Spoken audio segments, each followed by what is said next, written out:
There's been a lot of new awesome stuff been revealed the past few days, including the brand new Orfist with the new multi-tech token strategy, a new Tachikaze stride which has a very uniquely designed artwork and also a pretty unique skill, but more importantly, it looks to be like that Gredora might become a very strong tier 1 staple engine within Premium thanks to a brand new stride. Let's talk about it.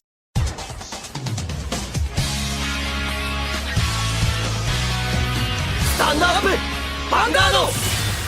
Hey Cardfighters, welcome back to another Cardfight update, and we're gonna dive straight into the reveals because in the next coming days we really need to make some catch up because we have a lot of new strides that we need to cover, and that means we have a lot of new videos on the horizon very soon. And at the same time, new strides will keep coming out of the woodworks because we're still not done with the premium collection reveals. So without any further ado, let's jump straight into the reveals, and we start off with the new festival collection cards, at least some of the new festival collection cards, as we got two brand new Vanguard cards with a new grade 1 and a brand new Orfist. So let's first take a look at the brand new grade 1, which is Cardinal Principal Regio. And Regio has a very simple skill, which is on a Gguard circle.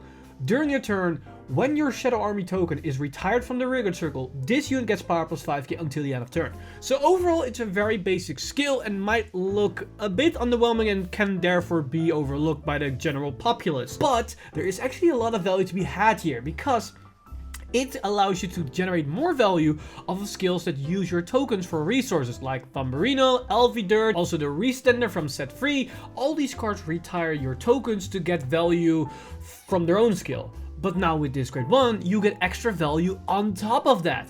And it as an 8k might not sound that promising in comparison to the 15k grade 1 tokens, but in a lot of scenarios, gaining just one 5k power bump makes it already as strong as the grade 1 tokens in the terms of boosting a grade 2, because those grade 2s don't really get more benefit from a 13k than from a 15k because they both generate the same magic number. Unless you go first and you're up against the grade 2 10k base, then it's a different story, but from turn 3 onwards, not so much.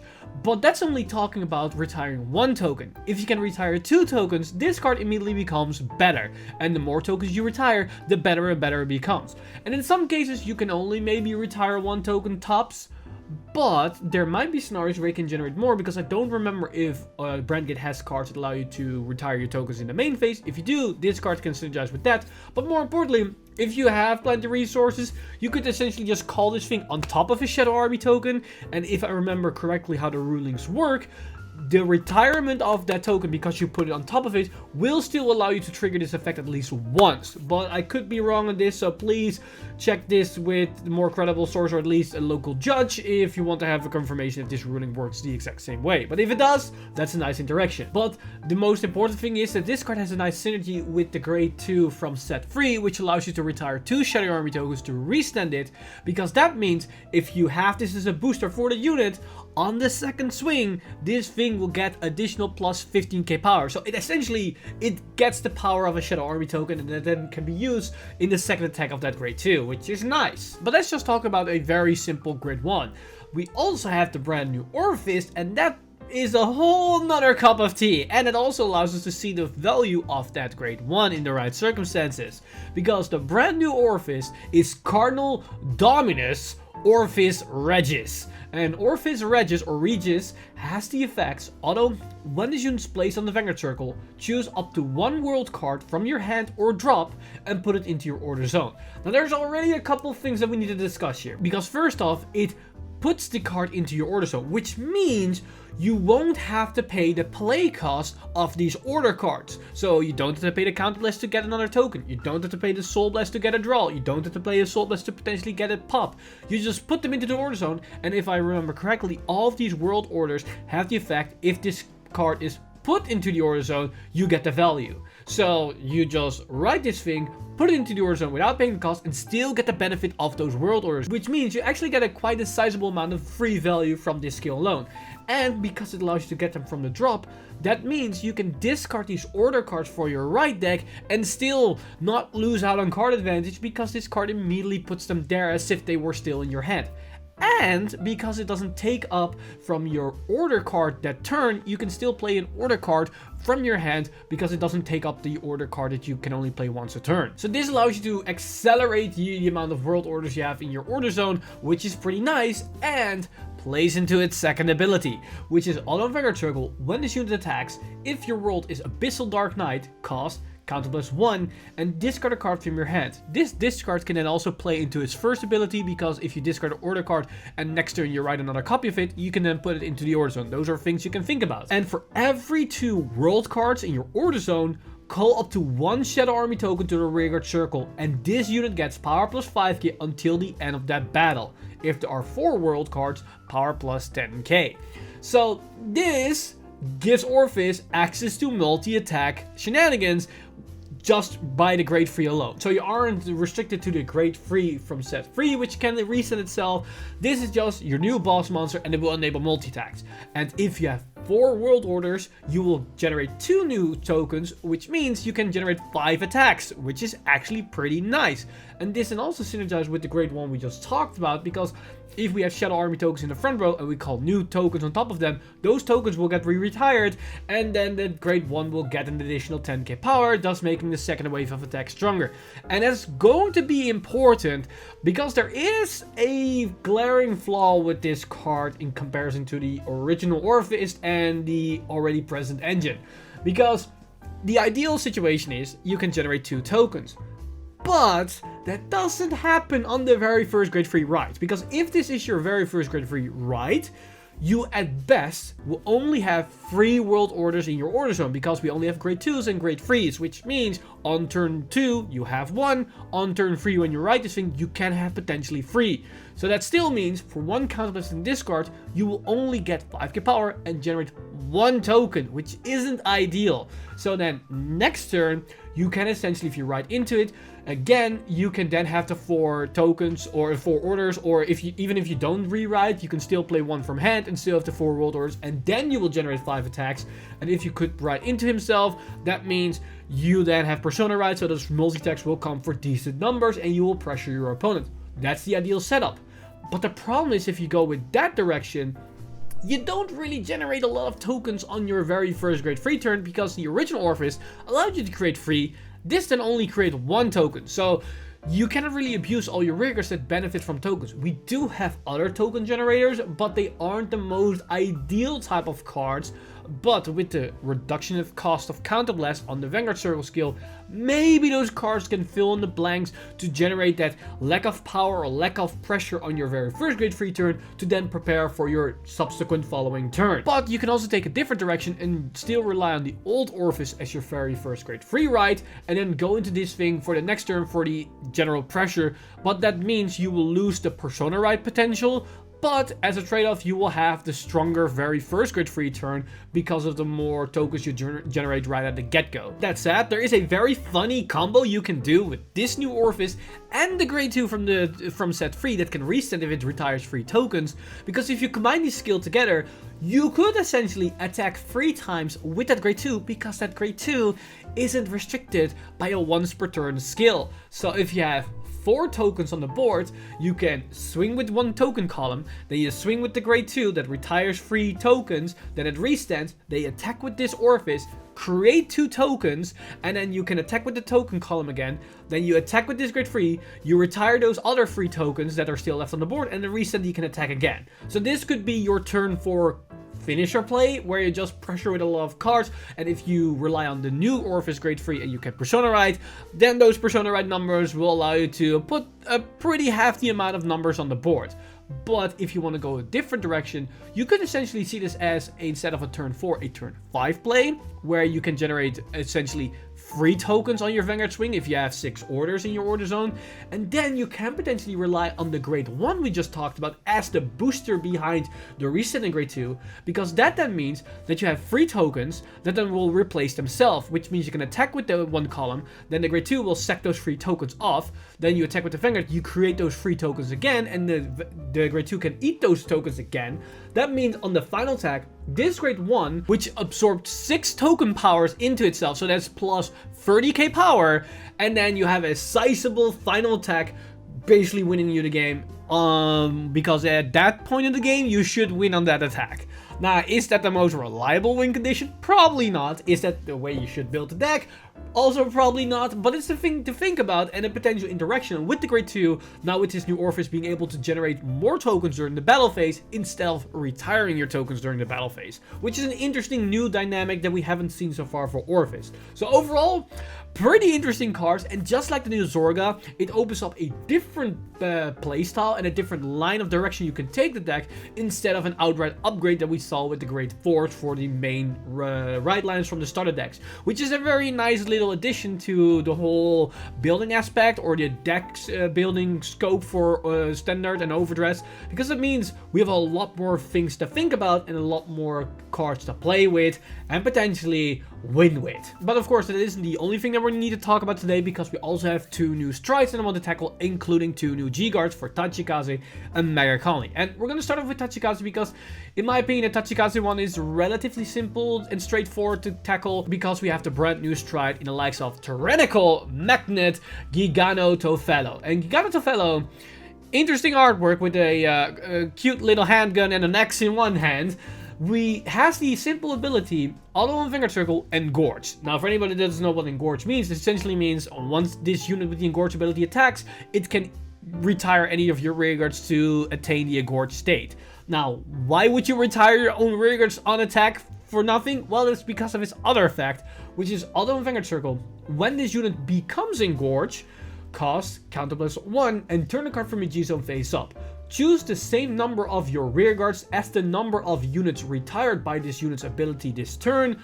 Until the end of turn, they get power +10k and auto on rearguard circle once per turn. At the end of the battle, this unit attacked, cost soul +1 and stand this unit. That's a lot of words for a relatively simple skill, because essentially what this card does is when the Vanguard attacks, you can retire any number of units, and then once you do that, you can pay the cost and then select the same amount of units still on the board, and they get 10k power, and they also get the effect that allows them to restand once they battled for the cost of a Soul Blast. So essentially, you can retire half your board to turn the other half of your board into restanders, into tidal assaults essentially, which is nice for Tachikaze because you're an extra clan, you want to rush your opponent, you want to basically overwhelm your opponent with strong attacks. The extra 10k power buff means defensive triggers are less effective, and because you now double the amount of attacks you generate, there's a high likely chance that you're going to kill your opponent. Now, that said, the skill itself might sound a little bit awkward because you need to retire half your board. So sometimes it's not the most ideal situation, as maybe you want to retire your back row, but then if you want to retire your back row, you want to get value of them, so they need to boost. So your front row units need to attack in the first place, but then you don't have attackers that can restand, and then you can see where the issue lies. But that is if this card was in any other clan. In Tachikaze, this isn't really an issue because of 2 main type of skills that Tachikaze has access to in Premium. One of those being the old Gguard cards that allows you, when they are retired, to recall them to the field. So you can basically attack with your columns, retire some of your units, and they recall themselves, which is nice.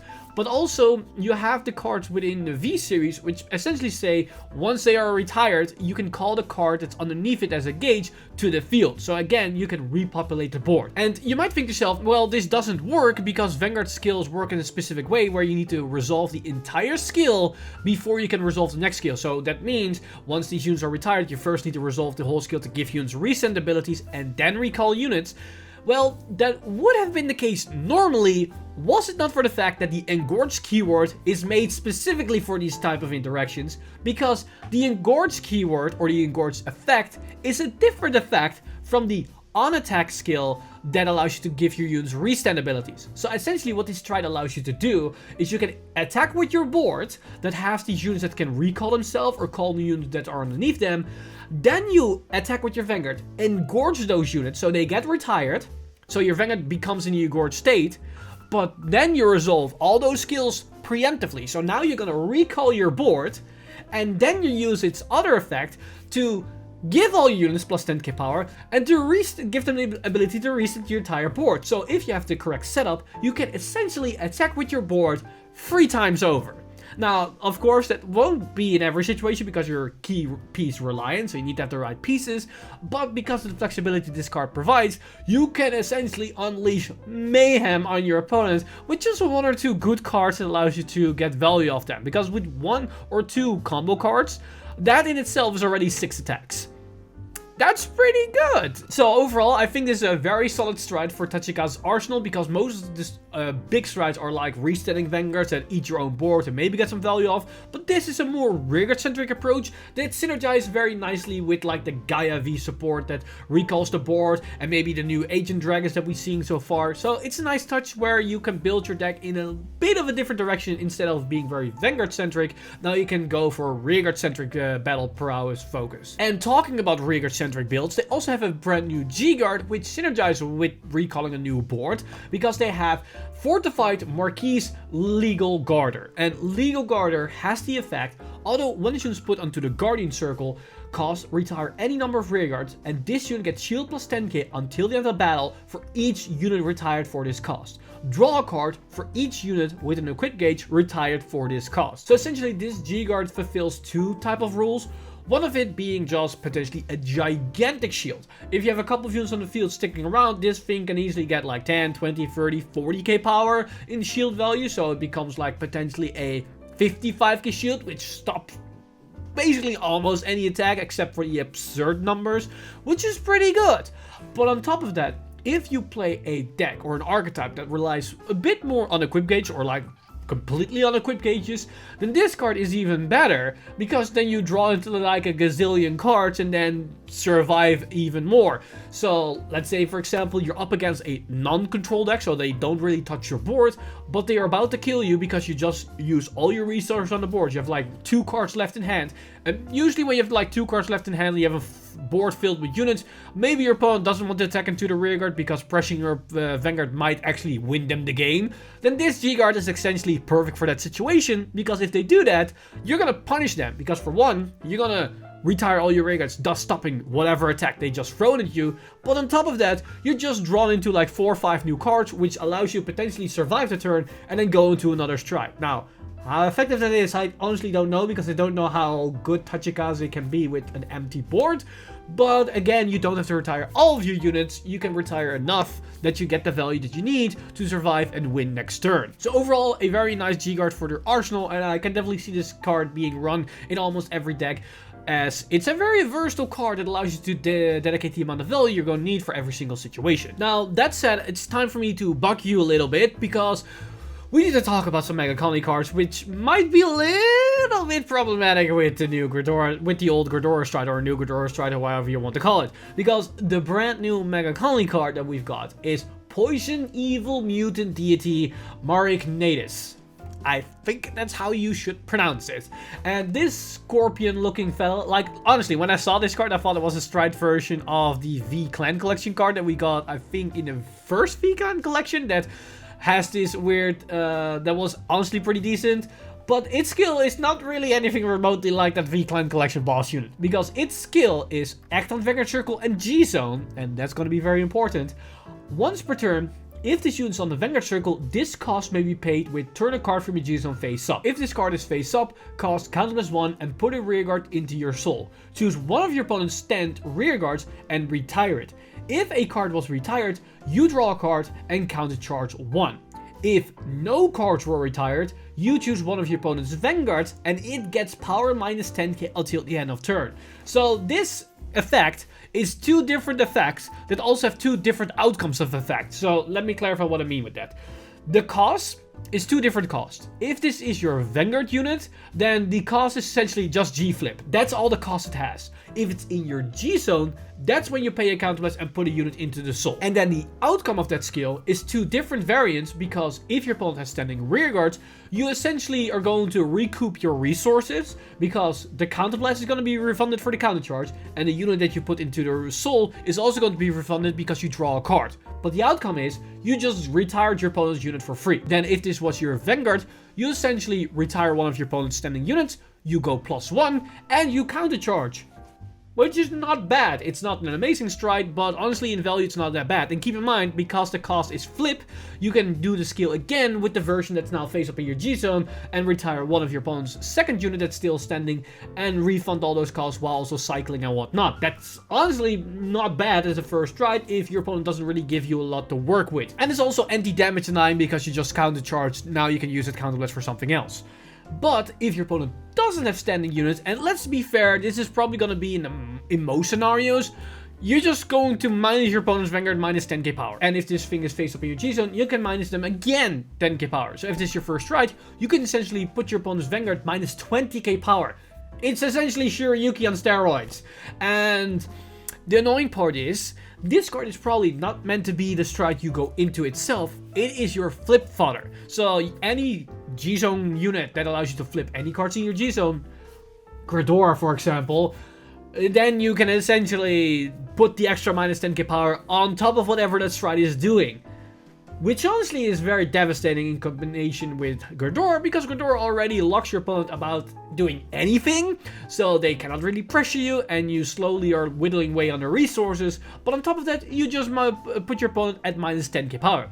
And then the following turn, you can do it minus 20k, and then minus 30k, and then minus 40k because the skill stacks and stacks and stacks. Now, to be fair, it does cost a lot of resource, because keep in mind, the counter charge doesn't apply if you put your opponent's minus 10k power. So even though the skill might sound insane with Gredora, I still think it's still to some extent a little bit manageable, because it's very unlikely to put you minus 40k power, as they probably don't have the resource for that unless they build a specific deck that allows them to counter charge like a gazillion times. And let's that by chance be Megacolony being able to do that very easily. So again, it depends on the scenario. The card will probably be pretty insane, and not for the main reason that maybe Bushiroad thought, because maybe they thought it's like a stride card. This is not going to be a stride card. This is going to be a flip fodder stride card, and then you're going to just get value off of it, regardless of what you're doing. But besides the stride, Megacolony also got a Gguard, which is an interesting Gguard, which is